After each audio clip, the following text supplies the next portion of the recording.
રાજકોટની સિવિલમાંથી દારૂની ખાલી બોટલ મળવાનો મુદ્દો આ મામલે 3 સભ્યોની તપાસ કમિટી બનાવવામાં આવી છે। ફરીથી આવી ઘટના ન બને તે માટે દાખલારૂપ કાર્યવાહી કરવામાં આવશે। સીસીટીવી સહિતના આધારે તપાસ કમિટી હાથ ધરશે તપાસ। સિક્યુરિટી એજન્સી પાસે પણ ખુલાસો માંગવામાં આવશે। સમગ્ર મામલે પોલીસની મદદ પણ લેવામાં આવશે। સિવિલમાં સિક્યુરિટી વધુ કડક કરવામાં આવશે તેવી પણ વિગતો છે।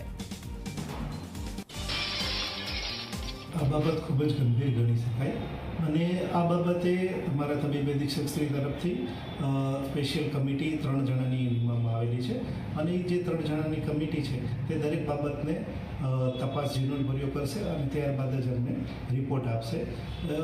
આ જે ખખડધજ એમ્બ્યુલન્સ છે એમાં સીસીટીવી આધારે સિક્યુરિટી આધારે અને આપણે પોલીસની મદદથી આ તપાસ ઝડપથી પૂર્ણ થાય અને ત્યારબાદ જ આગળ કાર્યવાહી કરવામાં આવશે।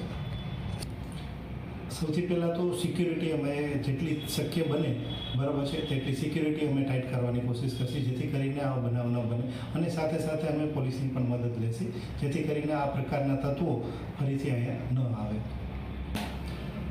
ખખડધજ એમ્બ્યુલન્સને સ્થળાંતર કરવામાં આવશે પરંતુ પહેલાં કમિટીનો રિપોર્ટ આવ્યા બાદ આપણે આ પ્રોસેસ આગળ ધરી શકીશું।